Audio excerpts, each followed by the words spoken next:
Hello everyone, welcome back to MalStorm Gaming. My name is Brian Garber, and today I am going to be reviewing Puzzle Dungeon by Brian Garber.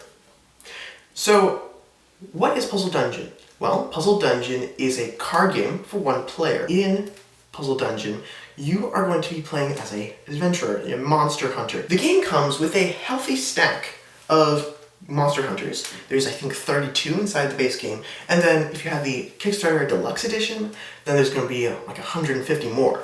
And a lot of those were actually backer made, similar to his other game, To the Death. Well, you're going to be taking your adventure, and you are going to be setting up the dungeon. The dungeon is going to be made up of these monsters. There's 20 monsters in the game. You're going to shuffle them up, and you're going to deal them out into 4 columns and 5 rows. So you're going to have 20 monsters dealt into a grid. And the goal of the game is to use cards inside this arsenal deck to defeat monsters. And each character has a certain number of monsters that they are supposed to defeat. And once you defeat that number, you win. And there's different types you have to defeat. So certain characters have to defeat undead monsters and terrors, and others have to defeat magical monsters and constructs. So there's all sorts of different combinations. You're going to be having a deck of these arsenal cards, and you're going to shuffle this up, and you have certain cards available to you, and you are going to be able to use those cards to attack monsters. Each monster has a row of defenses, and there'll be 4 symbols, and these symbols will correspond to the different suits inside this arsenal deck. If you can discard cards with each of those suits, the monster's defeated, and he goes into your victory pile. It's kind of very puzzling because you can only defeat the monsters in the front row. So you have 20 monsters out there, but you only have 4 at a time that you are able to attack. Because there are certain monsters that you must fight, suppose you have to fight all the red terrors and all the pink undead monsters, you need to figure out how to do that without becoming exhausted, which is when you run out of cards and you can't attack any more monsters. So if the monsters are in kind of an unfavorable position, like if you have a ghost, which is an undead monster, in the front row, you are able to defeat it, and that's very easy. On the other hand, what if that ghost were at the end of a column? So there's 5 monsters in each column. What if it was the 5th monster? Well, then you have to figure out, well, let's see, should I try to fight the 4 monsters before it? Does that make sense? Is there any monsters that I actually need in that row? So do I need to defeat any monsters in that row already? Or am I just going to have to go out of my way and kind of waste my time on it? Of course, I could figure out how to move that ghost. And so there's different ways you can actually move the cards. After you defeat 3 monsters of a type, you'll flip over the 4th monster of that type, and that monster becomes the king. So, if I were to defeat the 3 other undead monsters first, then the ghost would flip over and become a ghost king. On the ghost king side of the card, it has this ability that would move the ghost based off of certain actions that you do, and so then you could use that to your advantage to move the ghost out of the way. Or you could take a card like the Stone Golem, which actually allows you to move monsters when you defeat it. So there's different ways of figuring out what the best way to defeat the monster that you need is, and the best order and things like that. So that's just a little bit of how the game works.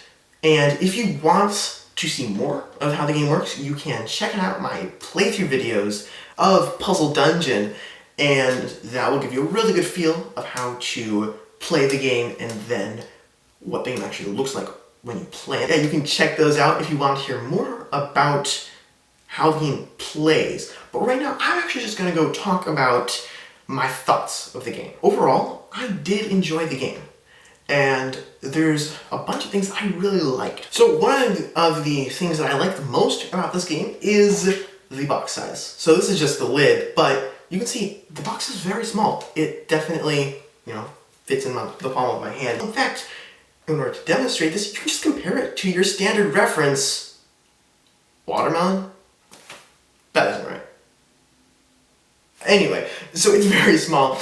You can easily put in your luggage when you're going on vacation. In fact, I actually did that a couple of weeks ago when my family went on vacation, I was able to take Puzzle Dungeon with me because it's just so small. Sure, I wasn't able to bring Gloomhaven, but Puzzle Dungeon is definitely small enough to bring. And you can almost fit it inside your pocket. It's maybe not very comfortable, and maybe you don't want to do that, but it works, and that's what matters. In addition to the box being very small, everything about this game is just small. The footprint is very small. When you're setting it up, it does not take much table space, and so if you don't have much table space, this is something that you will actually be able to fit onto most tables. Also, the setup is very short. I would say a minute tops. I mean, you have to open the box, take everything out, and you choose your character, and you choose randomly. That's very quick. Just shuffle the characters up, choose one, and set it on the table. Then you shuffle up the arsenal deck, deal out some cards, draw some cards, and then you're going to shuffle up the monster deck and deal out those, again, into 4 columns and 5 rows, and then you're set to play. And then tear down, likewise, it is very short. You just put all the monsters back into the deck, you take all of the arsenal cards into one deck, and then you take your character and you just put everything back in the box. And it's very fast. Again, under a minute. And if you wanted to play again before putting everything away, that doesn't really make sense to put everything away, then take it out again. But before you put it away, you could really just shuffle everything up again and play again. You could choose a new character and you'd have a very different experience, which I'll get to in a little bit. But it's very fast to set up, tear down, and also to play. A game of Puzzle Dungeon will last 15 to 20 minutes. More like 20 minutes, maybe 25 minutes for your first couple of games, but after you get it down, 15 minutes is very normal for this game, and I really appreciate that. Another thing that I appreciate is how it's actually on the easier side of things in terms of difficulty. So you might end up losing your first game or two, but afterwards you really are going to be able to win the majority of the time. And that, I think, is really good for this game because it allows it to be more of a thing that I can even play right before bed. If I'm tired after a long day of school and whatever, I am able to just play this, most likely win, and then I can go to bed. If, on the other hand, you want to make it harder, there's ways to make it harder. Each character has 2 sides. First, you have the normal side, and this has kind of a normal difficulty. On the other side, you have this challenge side, which has a skull right in front of their name to denote that. In addition to having the victory conditions be different, you also have an ability, and each character has an ability. So on the normal side, the ability is very helpful, but on the other side, it's not as helpful. And sometimes it actually downright hurts you whenever you do certain things, which makes it a lot more difficult. Another thing I really appreciate is the amount of variety in the game. Now, you're always using the same 20 monsters, so that the variety there is not, well, necessarily that high. You also have variety in how the arsenal deck comes up and how the monsters are laid out, but the majority of the variety in this game is definitely going to be coming from these 32 characters. And again, a lot of them have an easy mode and then a hard mode, or rather I should say a normal mode and then a hard mode. If you factor in normal mode and then hard mode as 2 different characters, which they are different enough. I mean, the art is pretty similar. If you look here, this guy's green and then he's red, so they look similar. But the actual text and the abilities that the character has is very different, so you could almost treat them as completely different characters, having the easy mode, again, the normal mode, and then the hard mode. So you're looking at like 50 different characters there if you do that. If you just want to be playing the normal mode, you still have 32, which is pretty good. And so you're going to be having very different games. So for this character right here, Basher, he wants you to be having cards that are adjacent to each other that are the same value. And if that happens, then you get to add those cards to your hand, and so that really changes your playstyle. Whereas if you have the other characters, like the mage, he wants to deal with like 8s, I think, and so 8s become really valuable. Each character feels very different. And you have a lot of them. And if you have the deluxe edition, you can have close to 200 characters rather than 32, which 32 is still a lot of variety when it comes to characters, especially with how different they are. Like, they're all very simple. Each character has a slightly different victory condition and then 2 abilities generally. Some have more, some have less. You're looking at them and they're not that different, but they feel quite different. You can be using the same 52 cards for your monsters in the arsenal deck, but one card, the hero card you pick, will be changing how the game works for you pretty substantially, which adds a ton of variety. So, I really do enjoy this game, but no game is perfect. And so here are some of the things that I'm less excited about with this game. First, the game can feel random at times, and this often can be annoying. So like the example I gave earlier with the ghost that was way back at the farthest row away from the player. The thing is, if you need to defeat that ghost and he's put in the farthest row away from you, that's going to be really difficult to do. It's just as easy for 4 out of the 8 monsters that you need to defeat to be in the farthest row to the back as it is for those monsters to be in the front row. And if it's in the front row, they're just sitting ducks, and it's really easy to take them out. On the other hand, if it's the back row, it's going to require a lot of effort for you to get to those monsters. And so it can feel a bit random. Now, luckily, the monster abilities do help with this.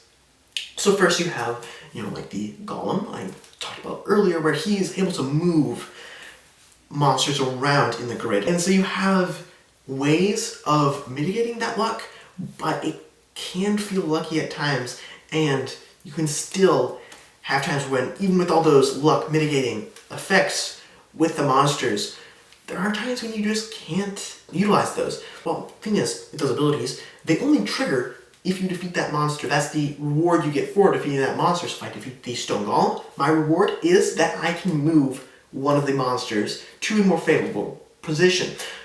What if I can't defeat the stone golem? Okay, so that's the other bit of randomness. With the monsters, it can be random, but I can tolerate that.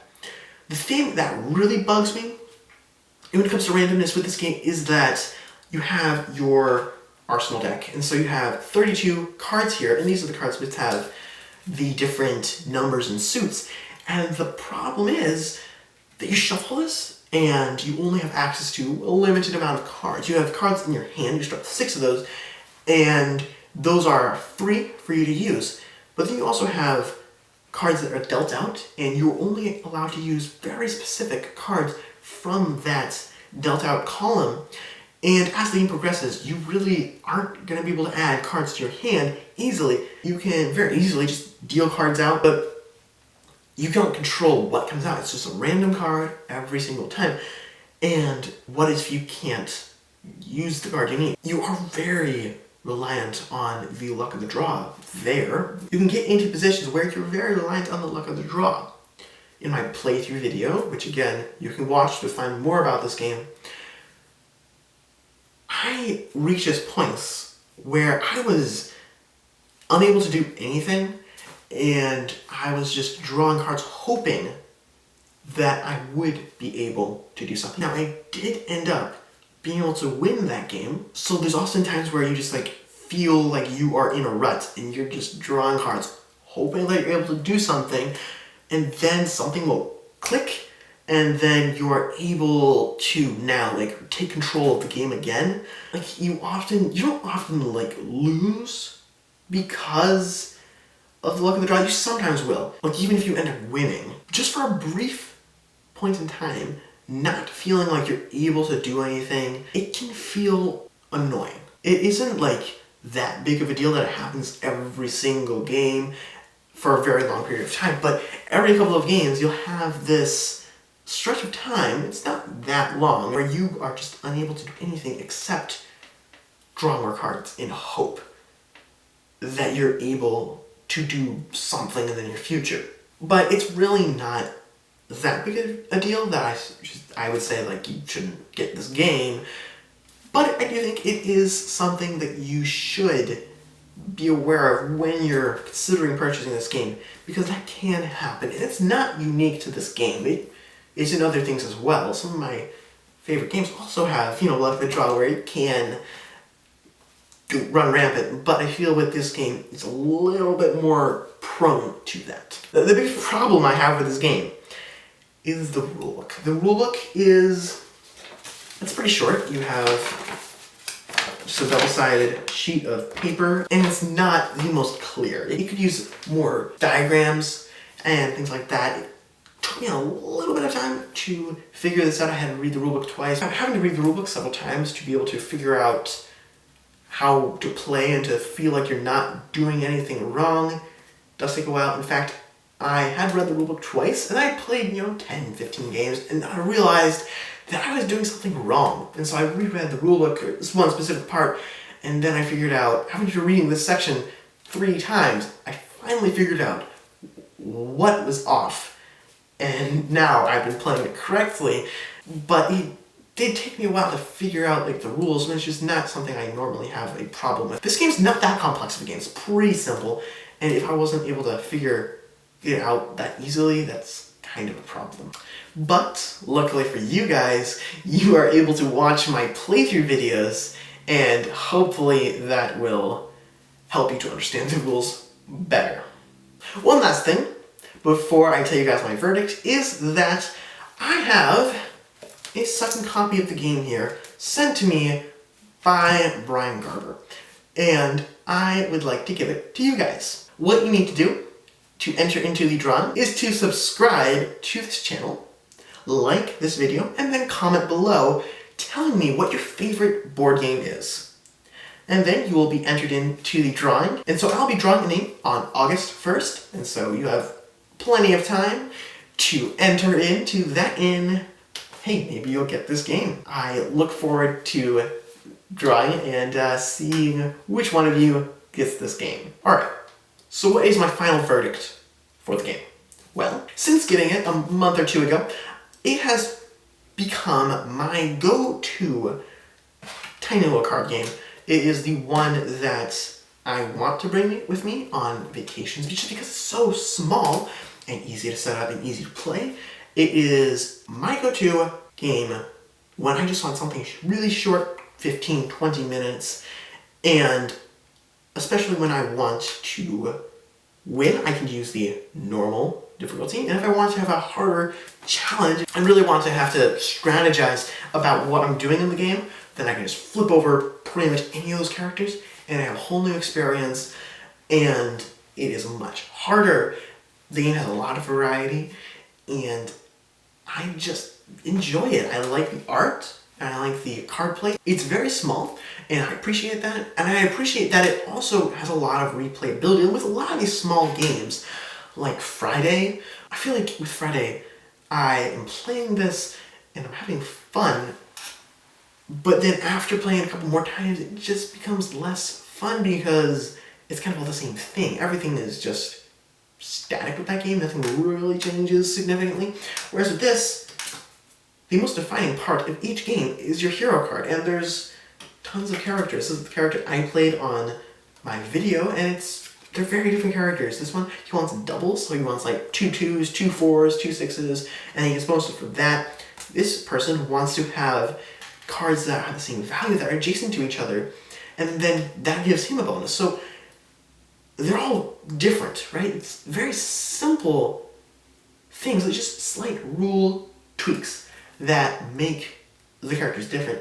But because there are so many characters, and I don't even have the majority of the characters, right? I have 32, and there's 150 that I don't have. But even with just these 32 characters, that's a lot of variety and replayability, and I really appreciate that because there's a lot of big games that are like $60 and have tons of components, and they don't even get to that level of variety and replayability that this tiny little game with, I think, 83 cards gets to. And so I really do appreciate that. And so that is why I'm giving this game an 8 out of 10. I hope you'll enjoy this video. If you want to see more, You can check out my playthrough of Puzzle Dungeon. You can check out my playthrough of To the Death, and you can expect a review of that very soon. And yeah, don't forget to enter into that giveaway. And if you do not win the copy of Puzzle Dungeon that I have right here, and you still want, and you decide you want the game, you can check out Brian Garber's Etsy store, where he sells copies of Puzzle Dungeon and To the Death. Also, he's going to be having his Kickstarter soon, so you can look out for that, where you can get a reprint of the deluxe edition, as well as the new expansion that's going to be coming out. If you don't want to settle for this little thing and you'd rather have a huge amount of stuff, which I'm telling you, it's not actually necessary. This little box, yes, it's little, but it has a lot of stuff in it. But if you decide that you do want more, then you go ahead and get that expansion and stuff. But yeah, if you just want to get this little $25 box, it's definitely worth it. I hope you'll enjoy this video, and I hope you have a great day. Happy gaming!